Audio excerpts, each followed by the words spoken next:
E, cara, eu queria que tu me explicasse um pouco como é que funciona a Stand With Us. Stand With Us. Cara, essa é uma história que começa em 2001.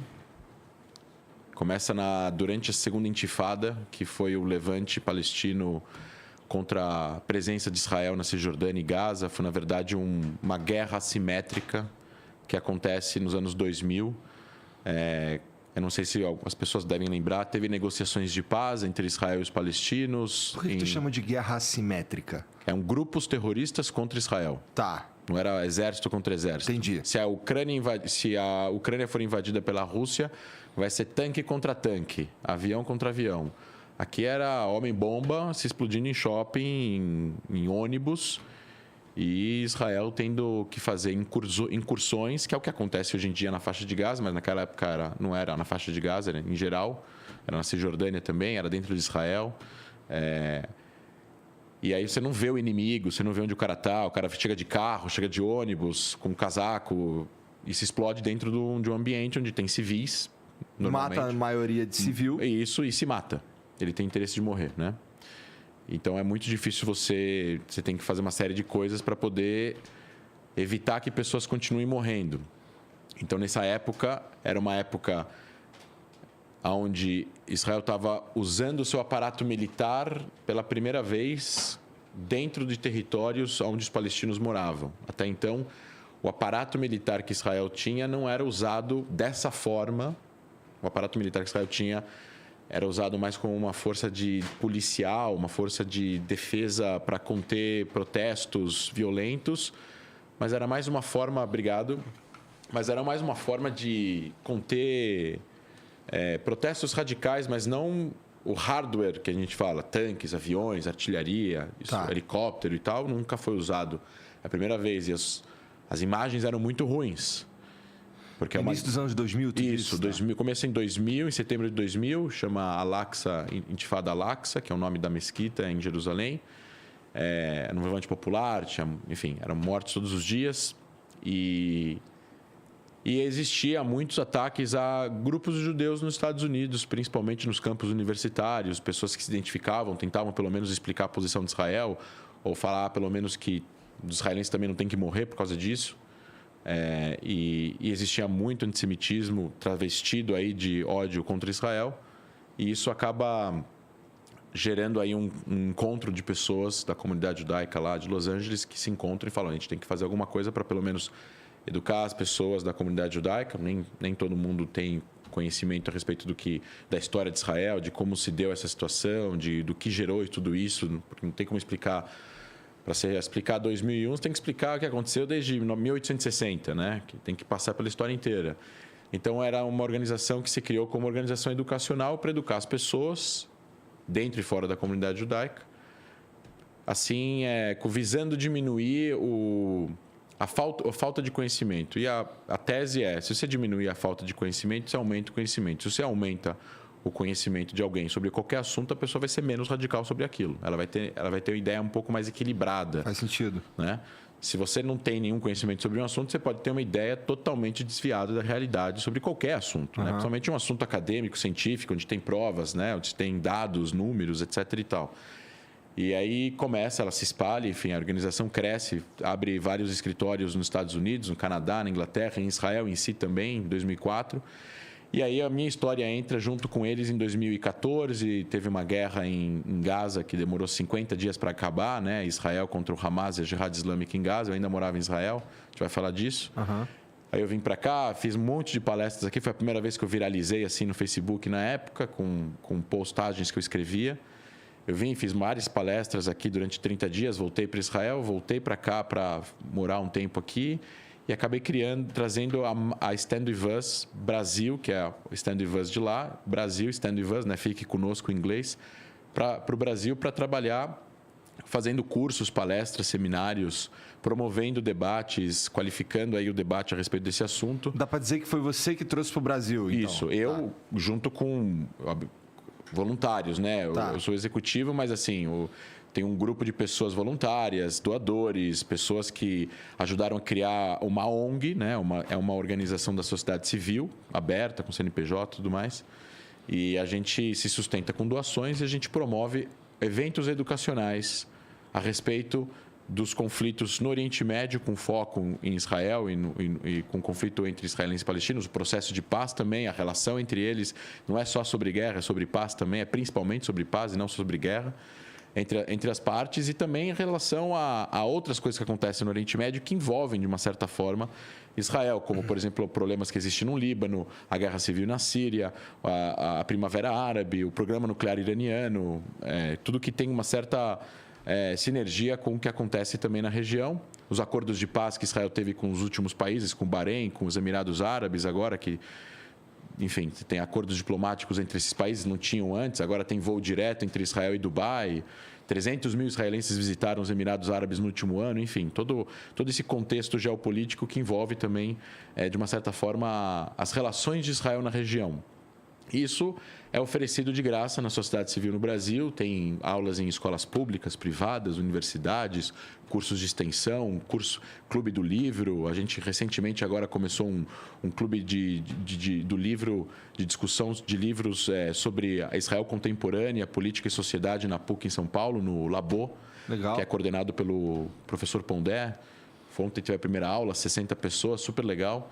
E a gente teve, ano passado, 316 eventos educacionais, se for contar também os podcasts e tudo mais, para 10 milhões de pessoas assistir. Porra, legal pra caralho. E isso daí,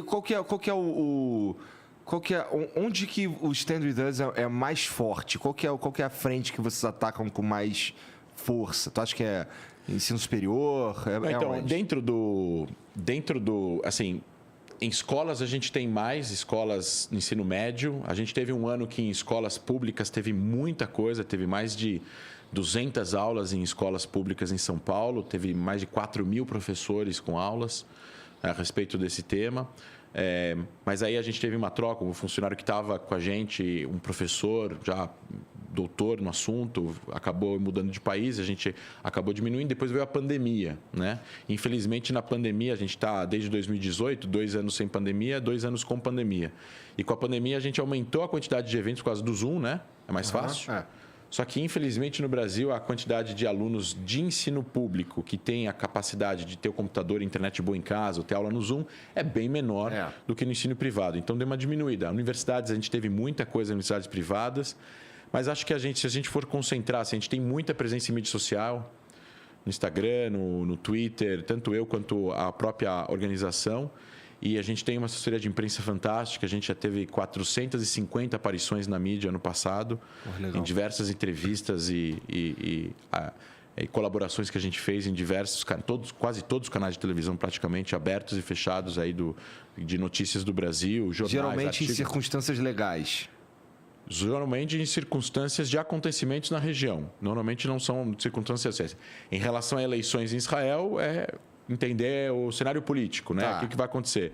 Mas quando tem um atentado, quando tem algum problema militar... Aí vocês falam também. Aí a gente fala também que durante a guerra, em maio do ano passado, que teve uma guerra de 10 dias, em 10 dias eu dei 40 entrevistas. Em 10 dias, tinha 4 por dia, mais ou menos. Entendi. Então foi bem puxado. Então tu é ativo pra caralho nesse troço aí, isso é legal. A gente tem assim... Acho que dentro... Por que a gente faz isso, né? Vamos colocar dessa forma. Tem todo um motivo assim... Isso é o que a gente faz e como a gente faz. Mas acho que o mais importante antes é o porquê que a gente faz, né? Assim... Para diminuir a ignorância.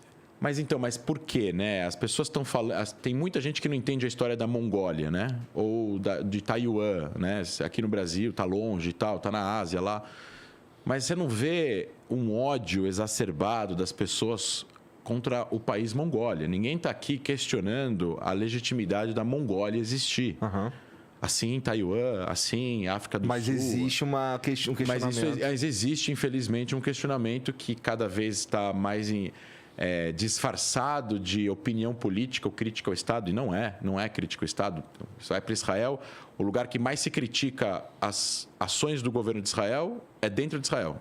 O debate político lá é pujante, todo mundo lá, assim como aqui tem 220 milhões de técnicos de futebol na Copa do Mundo, lá tem 9 milhões e meio de primeiros ministros. Todo mundo sabe o que precisa fazer ou não fazer.